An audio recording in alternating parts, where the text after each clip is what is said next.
Good afternoon. I'm Elizabeth Cropper, Dean of the Center for Advanced Study in the Visual Arts at the National Gallery of Art. And on behalf of the Board of Trustees, I want to welcome you all to this afternoon's lecture. The occasion is a very special one for us, for it marks a new development in the Center's long-standing relationship with the Wyeth family and the foundations that they have established to further the understanding, preservation, and appreciation of American art. In 1987, a group of scholars advised the Wyeths that a fellowship at the center in Andrew and Betsy Wyeth's name might become the predoctoral fellowship in American art in the United States. The fellowship was to be open to students from all over the world if they were involved in American graduate programs. And after some discussion about the character of the art to be studied, there was a complete understanding on the part of the Board of Advisors that the critical factor in the choice of fellows was above all to be quality. Over the years, we've had a series of remarkable Wyeth Fellows who spend 1 year in the field and 1 year with us, some of whom, I'm happy to say, are here tonight, and several of whom have gone on to important curatorial and academic positions.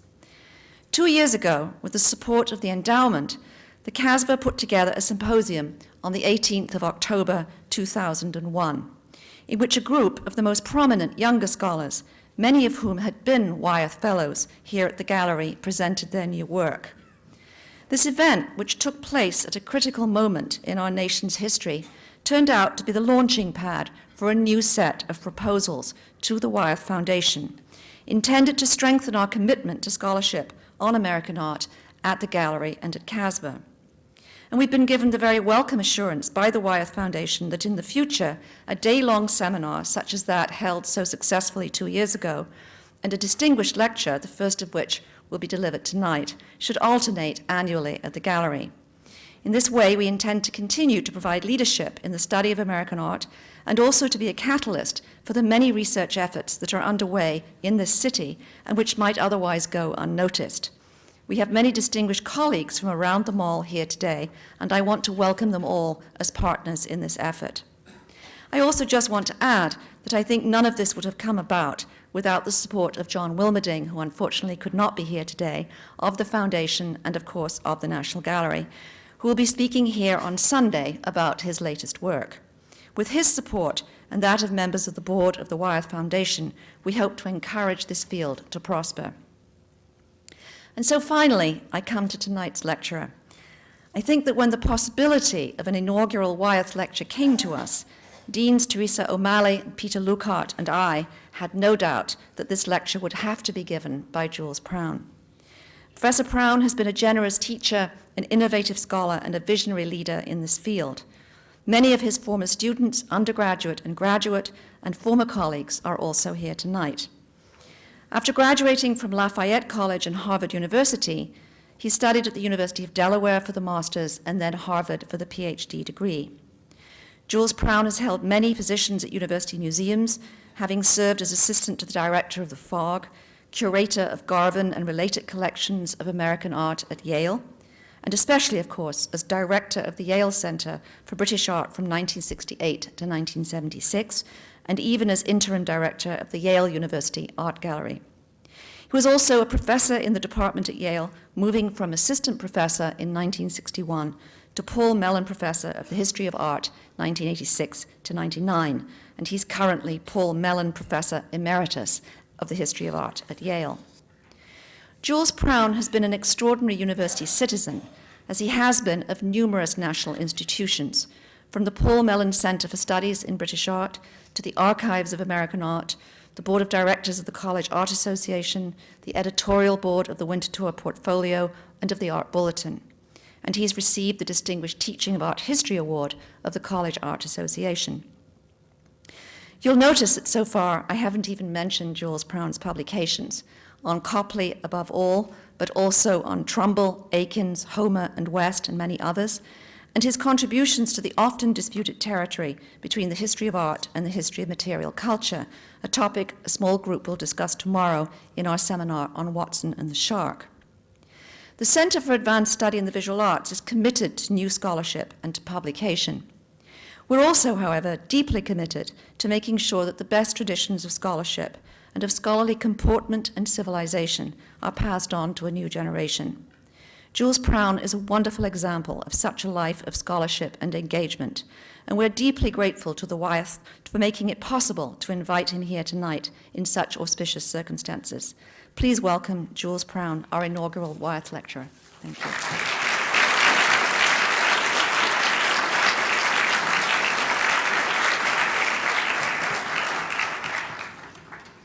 Well, thank you, Dean Cropper, for a very generous introduction. I'm very honored to be here and to be the first speaker in this series. I'm going to discuss this afternoon 5 American painters. Here are Gilbert Stuart,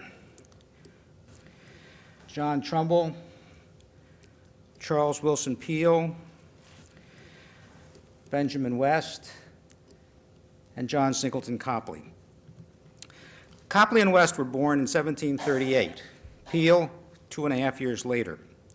Stuart and Trumbull were almost of the next generation, born in 1755 and 56, respectively. Their paths crossed and recrossed throughout their uniformly long lives. They formed friendships, influenced each other both through their art and personally, competed for clients, and eventually drifted apart, or in the case of Copley and West, became bitter enemies. The lecture will focus on their personal and professional encounters and interactions to tell the story of how they affected each other's art and lives. The two artists most central to the story are Copley and West, whose long careers were intertwined from beginning to end. Copley was born in Boston in early July 1738. His father was a tobacconist on Long Wharf. West was born 3 months later, just outside of Philadelphia, on what is now the campus of Swarthmore College. His father was an innkeeper. Both Copley and West were painting professionally by their mid-teens. On the right is Copley's portrait of Mrs. Joseph Mann of 1753. On the left, West's portrait of Mrs. William Henry, painted several years later. Copley was certainly the faster one off the mark. At the age of 15, he painted a more accomplished portrait than West produced at the age of 17 or 18, which suggests that Copley had more manual or technical skill, but West certainly had other gifts which served him well in the long run. Although Copley quickly became well known in Boston, and West, as seen in this unpretentious miniature portrait at Yale, traveled as far north as New York to paint portraits, there's no evidence that they were aware of each other. In 1760, West was sent to Italy by several philanthropic Philadelphians to study the art of antiquity and the old masters, in the expectation that he would train himself as an artist and then return to Philadelphia to elevate the arts and culture of his homeland. But West never came back, settled in England for the rest of his life after spending 3 years or a little more in Italy. Now, while West traveled abroad, Copley remained in Boston and flourished. And by 1765, he knew that he was the best painter in New England and perhaps even in America. But what he didn't know was how his paintings compared to the works of European artists, especially his English contemporaries, but these works of modern and old masters about whom he had read or heard, but had never seen. Acting out of a mix of curiosity and ambition, he painted this portrait of his half-brother Henry Pelham, the well-known boy with a squirrel, and sent it to London with a ship captain for exhibition at the Society of Artists the following year. Shortly after that, Copley was visited in Boston by an aspiring artist seeking advice, Charles Willson Peale of Annapolis. A portrait of Joshua Carter, which Peale painted in Newburyport a few months earlier, indicates the wide gulf in artistic ability that then existed between the two artists. Although Copley was only slightly older than Peale, he had been painting for almost a dozen years, while Peale had pursued a variety of other crafts and was still a novice at painting.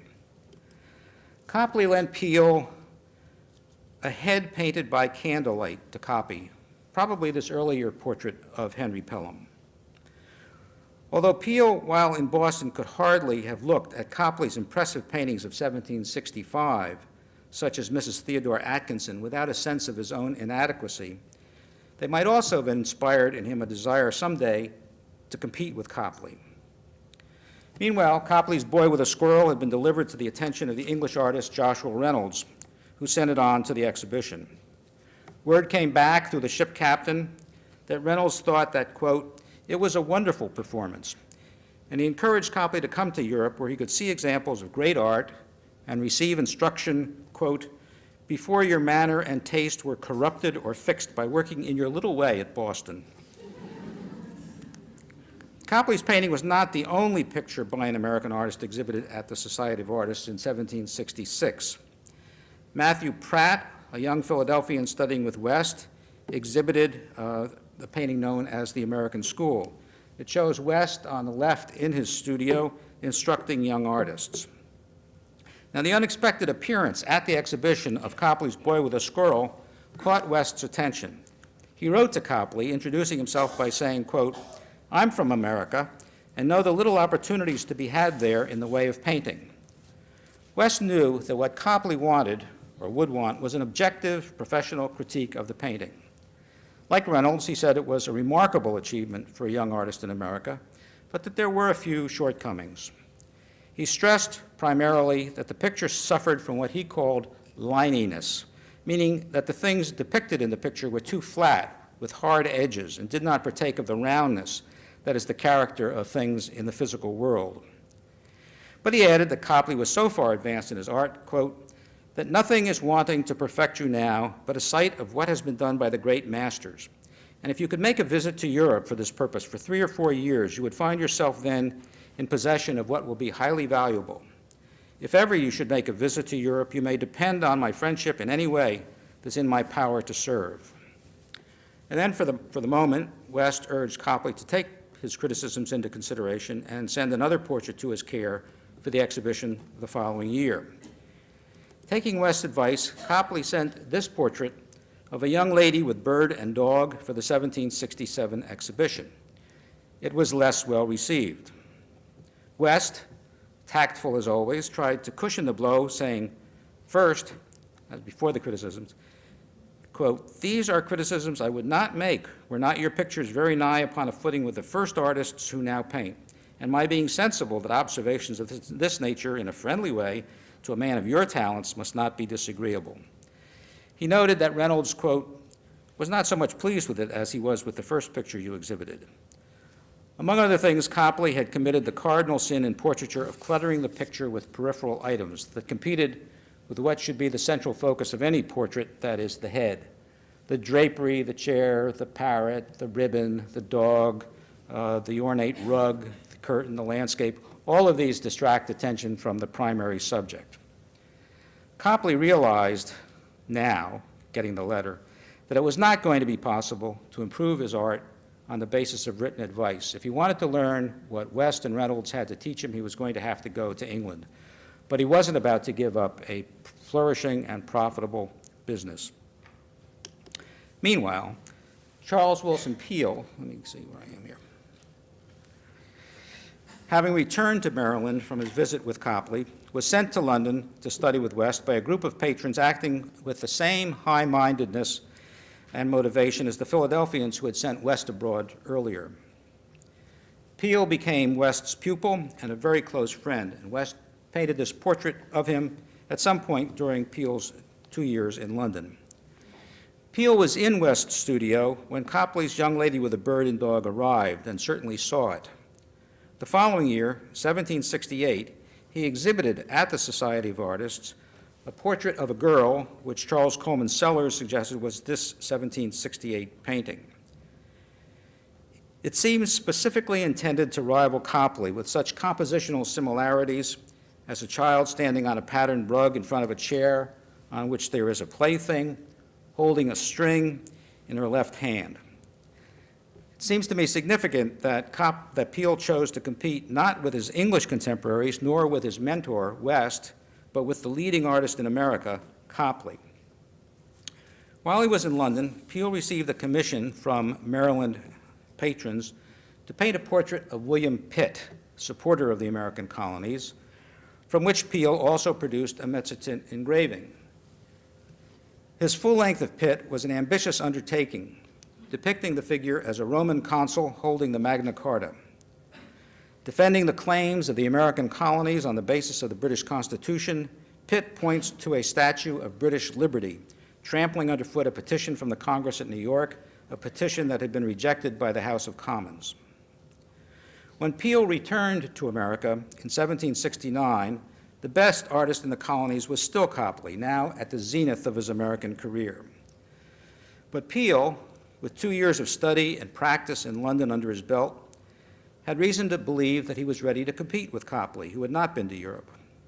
Copley stood simultaneously as a formidable rival, but also as an example of what a successful artist could hope to achieve in America. Despite his English training, Peale's 1769 full-length of John Beale Bordley, here in the National Gallery, seems awkward in contrast with Copley's more elegant and assured Jeremiah Lee of the same year. Peale sent a copy of his Metzingen engraving of William Pitt to Copley. It may have been a thoughtful gesture of thanks to the artist who had encouraged him earlier, but I'm more inclined to think it was a shot across Copley's bow, informing him that now he had in America a competitor who had the advantage of 2 years of study in England. Copley thanked Peale for the print, saying that he wished he could see the painting from which it had been taken. If imitation is the sincerest form of flattery, Copley subsequently paid Peale an even greater compliment in his portrait of Samuel Adams, which seems to owe something in spirit and iconography, a patriot speaking out for principle and referring to a document asserting citizens' rights, if not in composition to Peale's Pitt. In 1769, the year that Peale returned from England, Copley, seen here in a self-portrait pastel of that year, began to acquire a 20-acre estate atop Beacon Hill next to John Hancock's house. Here's the Beacon. And in November, he married Susanna Clark, the daughter of a Boston agent of the British East India Company. This pair of pastel portraits at Winterthur celebrates their marriage. Shortly thereafter, rising expenses associated with refurbishing the new house coincided with a tapering off of portrait commissions in politically troubled Boston. And in June 1771, Copley, accompanied by his wife, traveled to New York for 6 months to paint portraits there. Copley, while he was in Boston, had been too far away for Peale in Annapolis to consider him a significant competitor. But now Copley was a real threat as he skimmed off the cream of the patronage in New York, painting members of wealthy Tory merchant families and of the British military establishment. Conversely, Copley also probably became aware of Peale as a rival while he was in New York.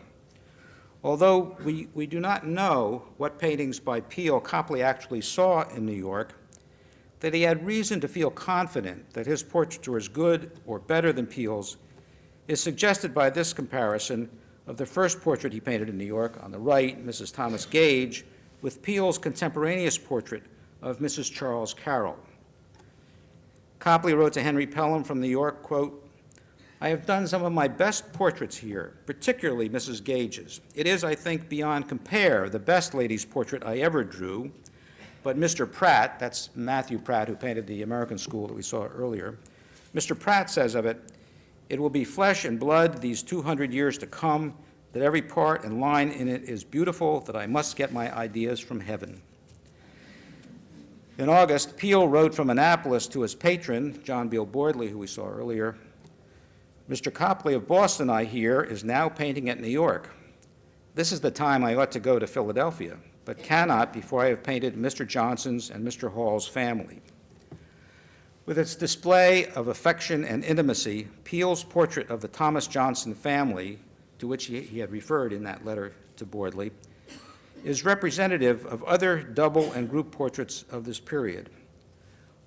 Although Copley could not have seen this particular Peale painting on his trip to New York, and later on that same trip, on a very short sojourn down to Philadelphia in the fall of 1771, he undoubtedly saw and heard something.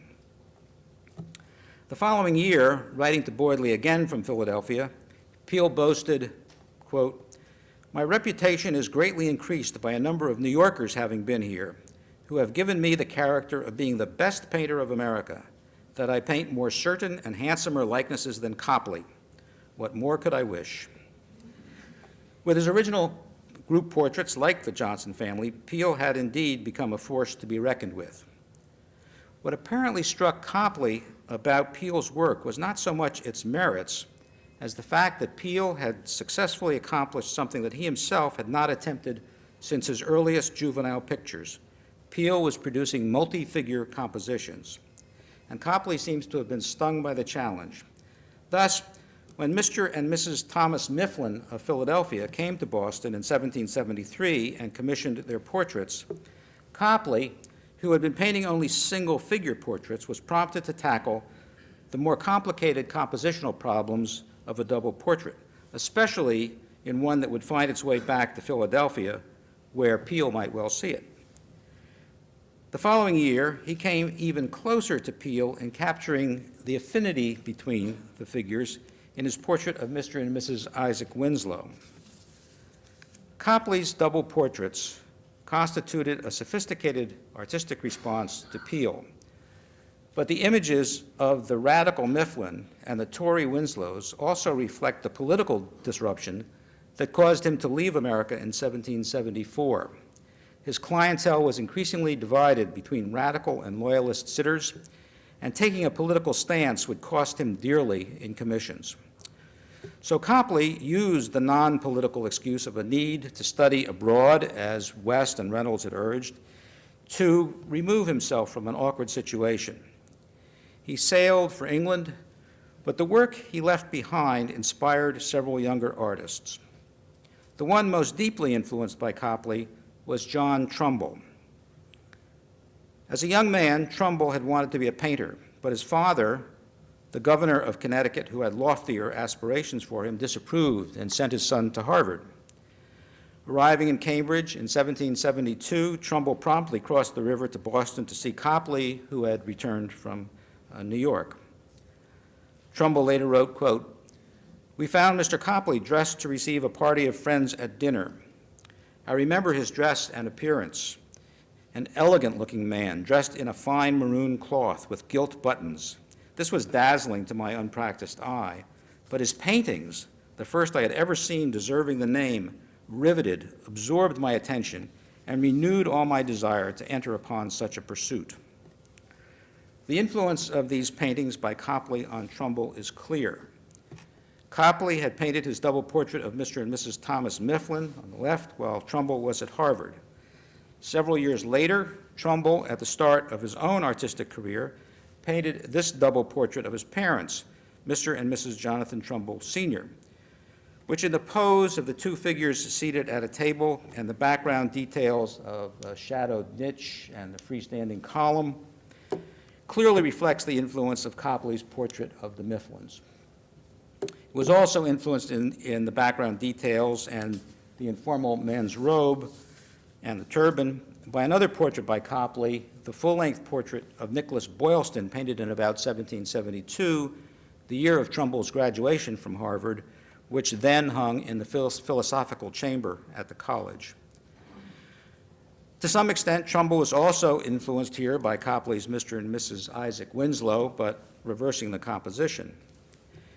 His portrait of his brother, Jonathan Trumbull, and his family is clearly modeled on Mr. and Mrs. Isaac Winslow, while the pose of Jonathan with his finger marking his place in a book seems taken from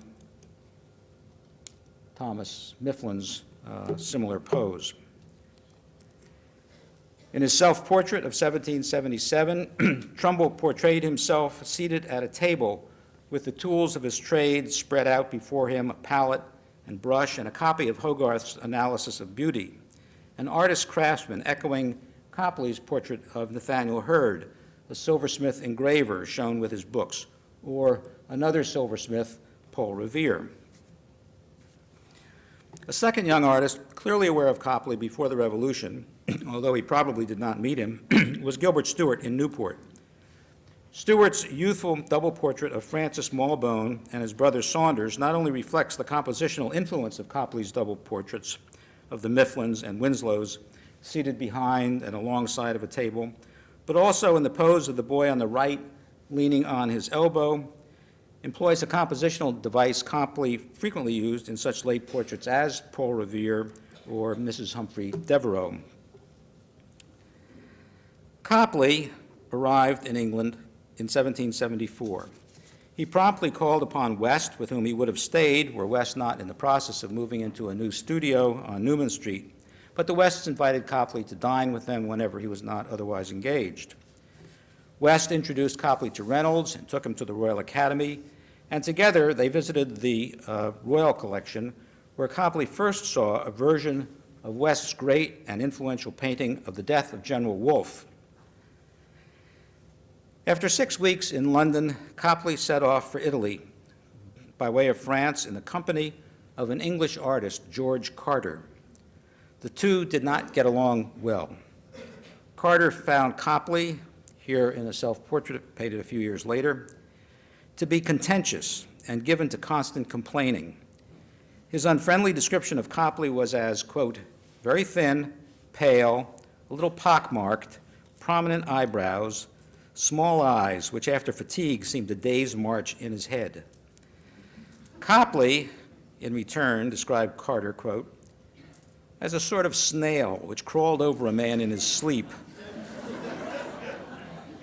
and left its slime and no more. Copley was reunited with his family in London in October of 1775, and the following year painted the Copley family, a portrait here in the National Gallery upstairs. Here's Copley in the background. Here's his wife, Susanna Suki, his father-in-law, Richard Clark, his eldest daughter, Elizabeth, who's the only one who came back to America, his daughter, Mary, his son, John Singleton Copley, Jr., and the youngest at this time, daughter, Susanna. This painting may well have been inspired by a small family portrait now in the British Art Center at Yale that West had painted a few years earlier. West, in the background again, surveys his family on the left, his wife, Betsy, with their older son, Raphael, and a newborn son, Benjamin Jr. Also present is West's Quaker family, his father, John West, who had earlier escorted Betsy, who was then West's fiancée from Philadelphia, and also West's English half-brother, Thomas. The West family and the Copley family were very close for a number of years, visiting and dining with each other. Copley admired and respected West and painted this portrait of him. His admiration for West soon led to emulation on a larger scale. While he painted portraits as necessary for income to support his family, Copley aspired to be a history painter, and he was keenly aware of West's innovations in this genre, notably the 1771 death of Wolfe. The painting celebrates such classical virtues as bravery and sacrifice for country, manifest in the heroic death of General Wolfe on the plains of Abraham in the French and Indian War a dozen years earlier, as a model for modern times. The traditional mode of representing heroes and heroic action was to put the figures in classical dress, as we saw in Peale's portrait of Pitt. By using contemporary dress, West increased the realism in order to heighten the immediacy of the message. This was a revolutionary move, and both George III and Reynolds strongly advised against it. West persisted, however, and with this one powerful painting created a radically new mode of modern history painting. When Copley exhibited his family picture at the Royal Academy in 1777, there wasn't much of a response to it. But the next year, 1778, Watson and the Shark, now also here in the National Gallery, was a big hit. People were fascinated then, as they still are, by this dramatic scene. The painting was commissioned by Brooke Watson, later Lord Mayor of London, who was a boy serving on a ship that was in Havana Harbor, went swimming and was attacked by a shark. Contemporary newspaper reviews related how the shark came in, bit off the boy's foot, circled around, and snapped the flesh off one leg up to the knee, came in again, and was closing in for the kill when Watson's shipmates arrived and rescued him at the last moment. The painting follows West's Wolfe in that it also is a scene that is recent in time with figures in contemporary dress, but the realism is carried a step further by the incorporation of information from maps and prints to realistically capture the convent towers, the cathedral, and Morro Castle at the right of the mouth of the harbor. In 1778, the year Copley painted and exhibited Watson and the Shark, West began to paint the death of the Earl of Chatham, recording in an oil sketch the moment when William Pitt, now Earl of Chatham, the subject of the earlier portrait and mezzotint by Peale, suffered a stroke while speaking in the House of Lords. West initially felt this would be a good subject, the death of an advocate of close ties between England and America. But with war having broken out, West, as an American who had become history painter to George III, dropped the project as impolitic and encouraged Copley to do it. Copley painted his large Death of Chatham between 1779 and 81. It deals with an event that was both contemporary in time and, unlike Wolfe or Watson, local in place. Copley exhibited the painting the following year in a large tent in Green Park, where 20,000 people came to see it over a 6-week period. Meanwhile, Copley's two American followers, Trumbull and Stuart, had come to London under separate and very different circumstances. Stuart, a loyalist here in a later self-portrait, left America at the outbreak of hostilities and made his way to London, arriving there in September 1775. At first, he tried to make a go of it on his own, supplementing his meager income from portraiture as a church organist. Finally, after more than a year, he wrote in some desperation to West seeking assistance. West, always generous and accommodating, but also needing help in his studio, took Stuart on as a copyist. Stuart, who soon became West's #1 assistant, later said, quote, "I was welcomed with true benevolence, encouraged and taken into the family, and nothing could exceed the attentions of the artist to me. They were paternal." As for Trumbull, he joined the Revolutionary Army, even serving briefly as General Washington's aide-de-camp. Then, touchy and proud, Trumbull resigned his commission because he thought it was improperly dated, and in 1780, in the middle of the war, went to England by way of France to study painting with West, bearing a letter of introduction from Benjamin Franklin.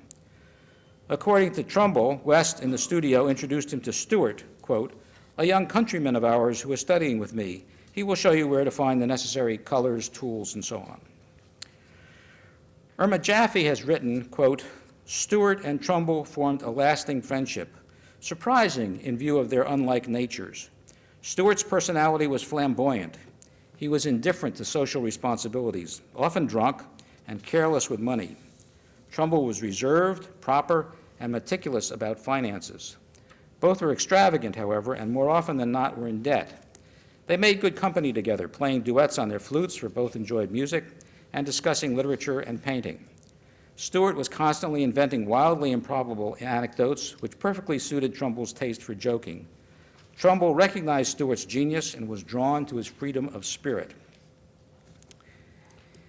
In later life, Stuart described West, their mentor, here in Stuart's 1785 portrait as, quote, "neat as a lad of wax, with his hair powdered, his white silk stockings and yellow Morocco slippers, looking as if he had stepped out of a bandbox." It was common for West to have his pupils and assistants serve as models. Stuart said that for West's Battle of the Boyne, he, quote, "had to lie on the floor for hours dressed in armor for him to paint me in the foreground of the picture as the Duke of Schomberg. Later, I had to sit for hours on a horse belonging to King George to represent King William." It is said that when West painted his installation of the Order of the Garter, begun while Stuart and Trumbull were pupils, the two young men, along with Mr. and Mrs. West, were posed in a group that appears in the upper left. Stuart was asked by West to paint West's portrait, and Stuart may have in fact painted the entire group. An interruption in this happy time occurred in the autumn of 1780 when Trumbull, a former American Army officer present in London, was seized in retribution for the arrest and execution of Major Andre as a British spy in New York in early October and thrown into jail. With his pupil in prison and facing an uncertain fate, West was aware of the awkwardness of his own position as history painter to the king. He immediately went to the king to voice his concern and was assured that although there would be no interference in the legal process, Trumbull's life would be spared. Stuart painted this portrait of Trumbull in jail, or at least he painted the head, probably with Trumbull finishing the rest of the picture himself. When Trumbull was arrested, a reporter wrote, quote, "He is a genteel-looking man, about 35 years of age." He was, in fact, 24 at the time, and rather of sallow complexion, appears to possess a clear and manly understanding, and conducted himself through the whole of this trying scene with a collected fortitude. Trumbull's stay in prison was reasonably comfortable. Rather than being confined to a cell, he rented a room from his prison keeper where he had meals brought in. West lent him a copy of Correggio's St. Jerome to copy and other art supplies. Eventually, Trumbull was released, with Copley and West each posting £100 to cover half of the bail, and sent back to America in June of 1781. Stuart, like Peale a decade earlier, had a very different professional orientation than Benjamin West. He wanted to paint portraits, not history. Although West, Copley, and Trumbull all painted portraits throughout their careers to make money or to gratify friends or relatives, their primary interest, conversely, was history painting. Peale and Stuart certainly learned much from West, especially about materials and techniques, but they paid particular attention to what the mainstream English portrait painters were doing. Stuart began to exhibit portraits at the Royal Academy in 1781, where this portrait of West was very well received, but his major splash occurred the following year when he exhibited The Skater, a portrait here in the National Gallery of a Scot in London, William Grant, a picture that subsequently disappeared from sight. When it reemerged and was exhibited at the Royal Academy almost a century later in 1878, the name of the artist had been forgotten, and the painting was attributed to Gainsborough, although some critics thought it was by Romney, others by Rayburn, evidence of the extent to which Stuart had absorbed the manner of his contemporary portraitists. In the wake of his success, Stuart left West's studio and struck out on his own, moving into an upscale house, getting married, and launching into a lifestyle that combined professional prosperity with personal extravagance. He entertained lavishly. He was described, quote, as at this time tall and strongly built, with a figure well fitted to display fine clothes, but pale-faced and rather sad in expression. In dress, quote, he emulated in style and costliness the leader of English fashion, the then Prince of Wales. All of this soon led Stuart into debt and a pattern of starting portraits in order to collect the down payment, but not finishing them. By 1787, he was forced to leave London, fleeing creditors, for Ireland, where the pattern repeated itself. 5 years later, in 1793, he skipped out of Ireland, leaving behind many unfinished portraits to recoup his fortune in America. Copley's next major history painting was The Death of Major Pearson, which he began while The Death of Chatham was being exhibited. Like Chatham, it is in the Tate Gallery in London. It again depicts a contemporary event, one that happened in January of 1781.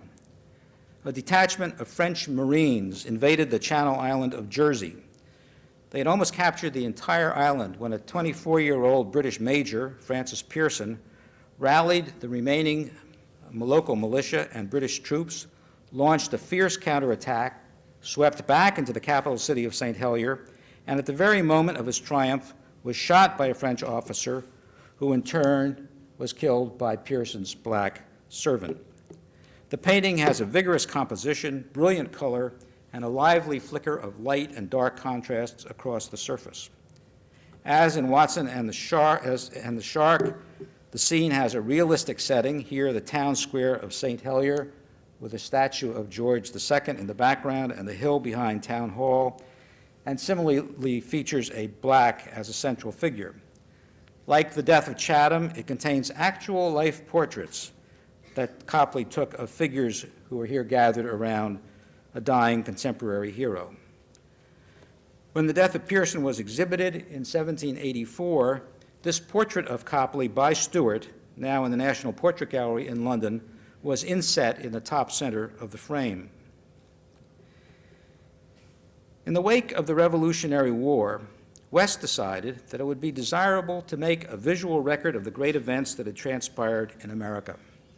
But after further deliberation, he again decided, as history painter to the king, that scenes of the war, which culminated in Britain's defeat and loss of the American colonies, would not be appropriate for him as subject matter. Copley, who, like West, was now permanently established in England, felt the same way. They both encouraged Trumbull, who intended to pursue his career in America, to take on the project. After the war ended, Trumbull had returned to England to resume his study with West, taking up the senior position in the studio that Stuart had vacated. This is Trumbull's Battle of Bunker's Hill, done in West's studio in 1786, the first in a series of 8 Revolutionary War paintings that are at Yale. Copley's Death of Pearson was on public exhibition when Trumbull returned. He was clearly influenced by it as he developed his composition of Bunker's Hill. And I say Bunker's Hill because that's what Trumbull called it, not Bunker Hill, and so he was pretty insistent about that. The death group, the fleeing figures on the right, the diagonal movement and play of lights and darks are the similar. Working in West's studio, he was also influenced, of course, by West's Death of Wolfe. This was even more the case with his second picture, The Death of General Montgomery, with its similar subject of the death of a military hero in Quebec. When West had initially thought about painting scenes from the American Revolution, he wrote a letter to his former pupil, Charles Willson Peale, in Philadelphia, requesting, quote, drawings or small paintings of the dresses of the American Army, from the officers down to the common soldier, rifleman, etc., and any other characteristic of their armies or camps from which I may form an exact idea to enable me to form a few pictures of the great events of the American contest. Peale replied several months later, describing, quote, the attire frontier riflemen would wear with powder horn and shot pouch of the Indian fashion, with wampum belts, small round hats of buck's tail, I might keep an eye on this, and sometimes feathers. Very often these shirts were dyed brown, yellow, pink, and blue-black color, according to the fancies of the company. And Peale sent along a hunting shirt and leggings, and Trumbull apparently incorporated some of the costumes that Peale had sent to West in his picture. In 1783, the Corporation of the City of London offered a commission for a major painting for which both Copley and West competed to commemorate the siege and relief of Gibraltar. Combined Spanish and French forces had laid siege to Gibraltar in 1779. The British broke the siege in 1782 when an invading fleet of Spanish floating batteries was destroyed by artillery commanded by General Heathfield, and subsequently when a relief fleet under Admiral Howe arrived. West said that the subject would require 2 paintings, one for the breaking of the siege by General Heathfield and another, a marine scene, for the relief of Gibraltar by Admiral Howe. Copley claimed that he could combine the 2 subjects in one picture, doing the job more cheaply and efficiently, and he won the commission.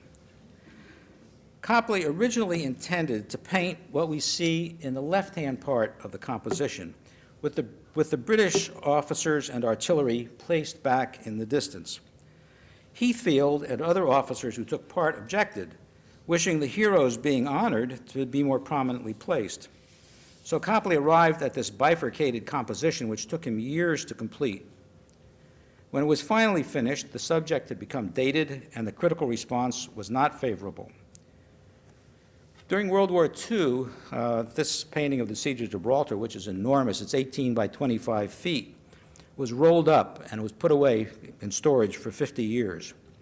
It's now been restored and splendidly installed at the Guildhall Museum in London. It is, in fact, a spectacular painting, and I encourage you, when you're in London, to go see it. You'll be surprised. Copley, obviously, did not fulfill his initial claim that he could combine the siege and the relief of Gibraltar in one picture. His solution was to incorporate a seascape. Here's the picture on exhibition, and here is a seascape by the English marine painter Dominic Serres as sort of a predella underneath the picture. That seascape no longer exists and is known only through an engraving. Despite the competition between West and Copley for the Gibraltar Commission, the two families continued their friendship. The Wests frequently entertained the Copleys, whose name appears in Mrs. West's account book more than anybody else's. Their friendship may have been especially important during the difficult year 1785, when two of the Copleys' children, Susanna and Jonathan, died of what was then called putrid sore throat, that is, diphtheria. In that year, West recommended Copley for a royal commission to paint the daughters of George III because, it has been said, Stuart, whom West would usually recommend for a portrait commission, quote, hated to paint children, did not like to paint groups, preferred to paint only head and shoulders portraits, sometimes refused to finish his portraits, and occasionally insulted his sitters. A portrait of three royal princesses was Copley's great opportunity to secure the royal patronage that he had never enjoyed. But when the picture was exhibited, it was ridiculed in a review written anonymously by another artist, John Hopner, who also had painted royal children's portraits and had his own agenda. But that review severely damaged Copley's reputation, and he never again received a royal commission, even though the Daughters of George III, which is still in the royal collection, is a wonderful, spirited painting.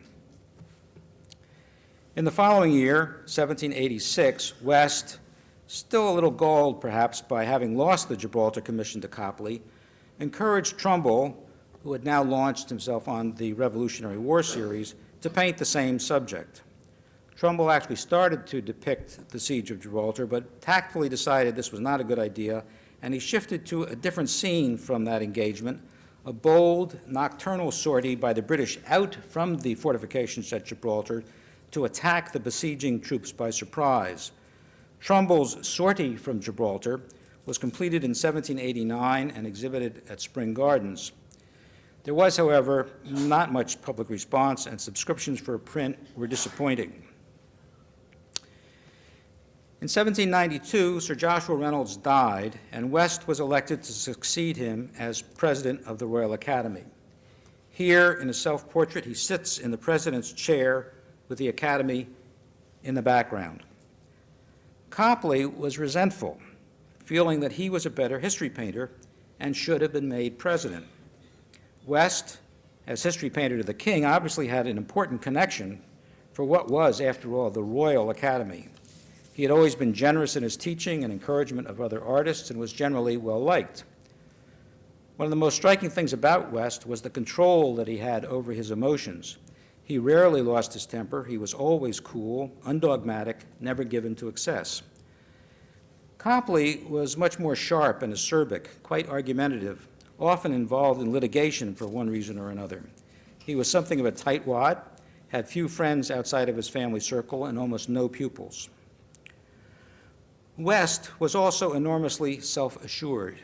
He annoyed some people, especially other artists, with his calm assumption that he was the best artist, disclaiming any personal credit by saying that God had given him a gift and he was simply using it.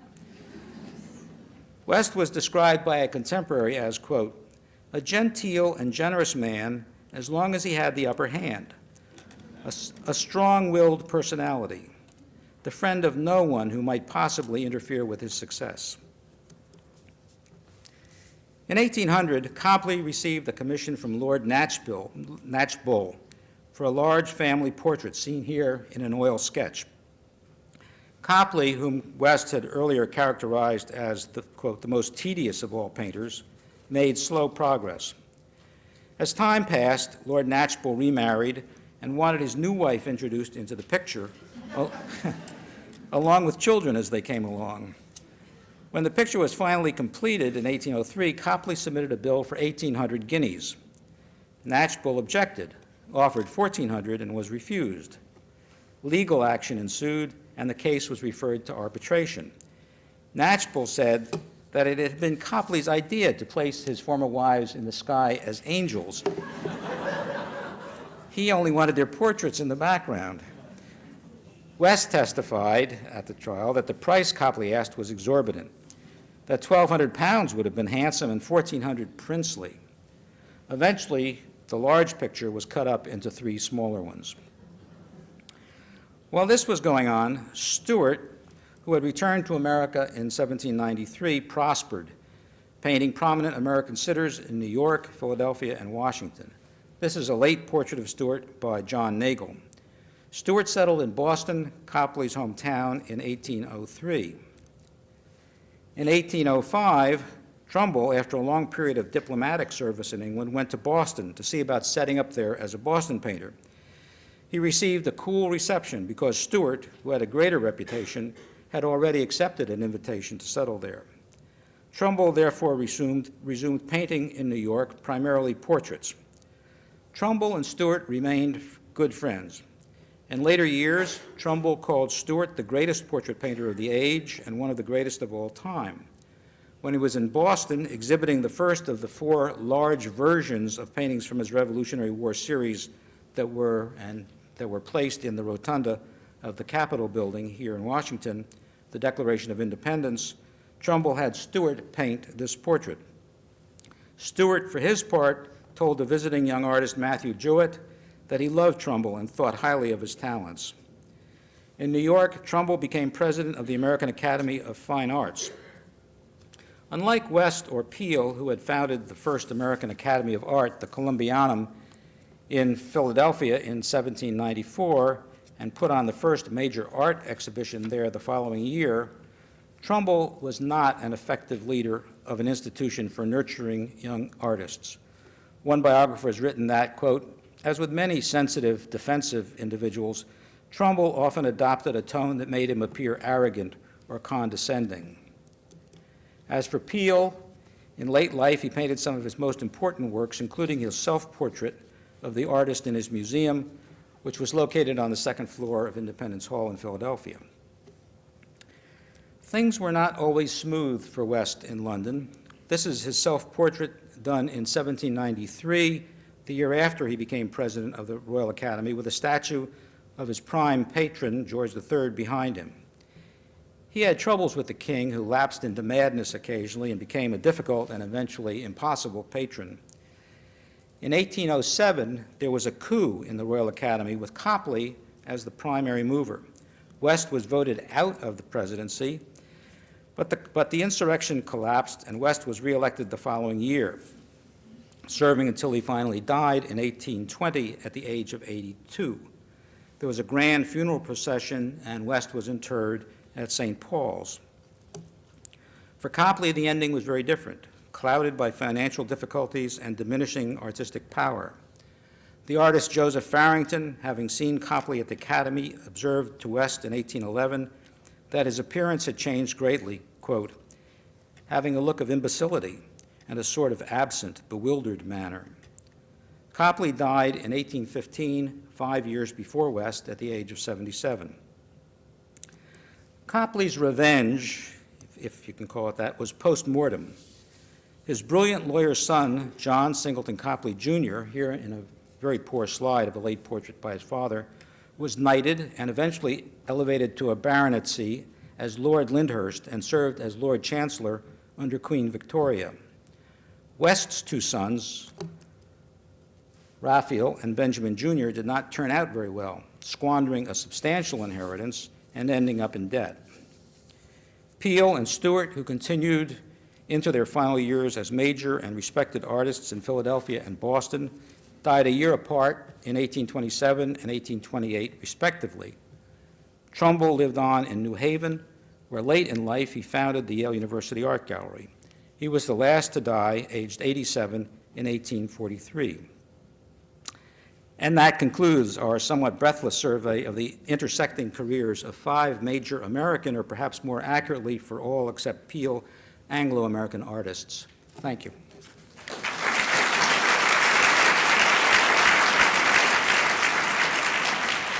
I think Professor Brown is prepared for a few questions, if anybody would like to raise a hand. Yep. There is a Gilbert Stuart house or mill in Rhode Island. Is that where Stuart was born? Yes. It was a snuff mill. His father ran a snuff mill. Yes. When did he leave? When did Stuart leave America? No, when did he leave Rhode Island? When he got old enough to know better? No, when the war broke out. He went to Nova Scotia and then on. It was the Scottish family, and they went to Nova Scotia and then on to England. I see a hand all the way at the back. Yes. You could shout very loudly. What museum did you say was in London where the Copley painting? The Guildhall Museum near St. Paul. Guildhall. It's the museum of the City of London, and it's near St. Paul's. And it really is.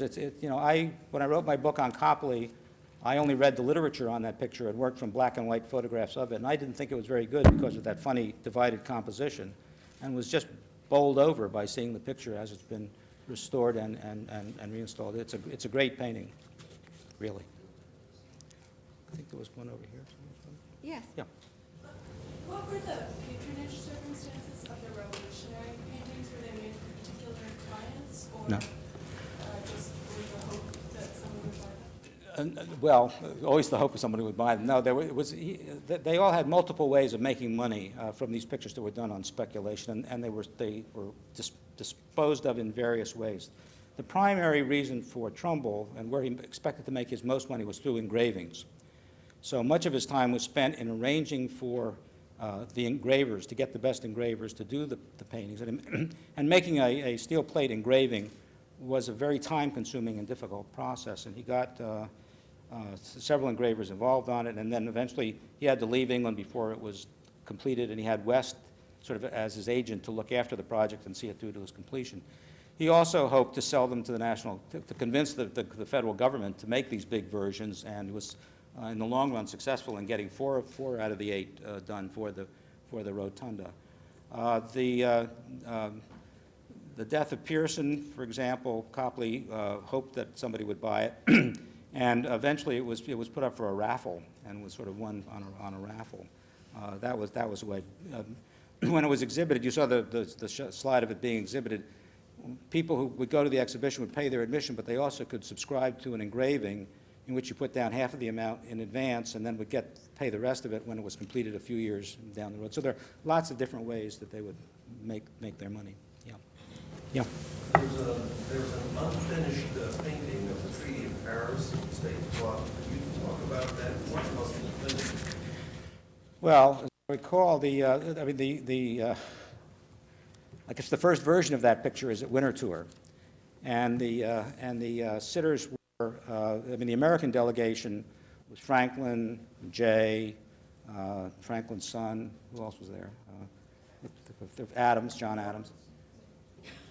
And Lawrence, Henry Lawrence, all of whom were multiple. Those were the people who were multiply painted by Stuart, by Copley, and so on. So anyway, Stuart painted the American delegation for the Treaty of Paris, but the British delegation never sat, so the picture was never finished.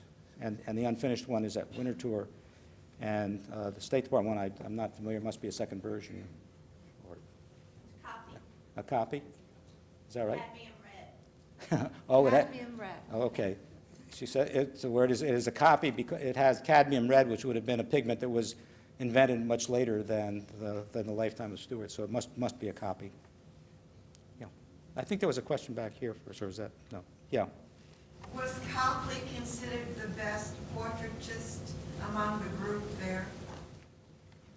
No. Well, it depends when, I suppose. Pick a year. early one? We see Stuart is really the next generation. And so, I mean, this is really a very interesting question because Copley, Copley is certainly the best portrait painter during the colonial period. And then he leaves. Then Stuart comes back in the 1790s and brings with him effectively an English portrait style. So it's completely different than what Copley was doing earlier. And in a sense, it obliterates the tradition that Copley had started. So during the colonial period, certainly Copley, after the Revolution, Stuart. And it's ironic because Stuart then settles eventually in Boston. Copley had thought about coming back to America, where he would have resumed his career in America. His son, Lord Lyndhurst, whose portrait you saw, was a very conservative man, always told his father he ought to go back, and called him a rank Jacobin. He thought he was a real radical. But Mrs. Copley wouldn't come back, and the daughter wouldn't, the younger daughter wouldn't come back. So he stayed in England. But it would have been interesting if Copley had come back, that the whole history of American painting would be different. Yeah. I wonder how these artists are received in England now. Are they considered British artists? And were you to give this talk at the National Gallery in London, do you think you'd know such an audience? No. The English certainly do consider West and Copley to the extent, to the pictures, I mean, like the Death of Chatham, Death of Pearson, which are in the Tate Gallery, as English painters by English artists. And in the case of the Peale certainly is an American artist. Trumbull and Stuart did some important work in England, but I don't think they would be considered by the English as English artists. So I think it's West, they would certainly claim West, second president of the Royal Academy, and Copley painted for 22 years in America, 40 years in England, so they probably, at least quantitatively, have a claim. But in our slide room, all of the slides of West and Copley are under America, so that's what, yeah. Your slide room is probably the same thing.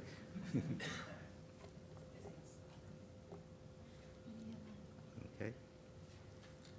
Well, I want to say thank you so much for starting our new series with such an outstanding presentation. thank Thank you. you very, Thank- very much, thank you. Jules. Thank you.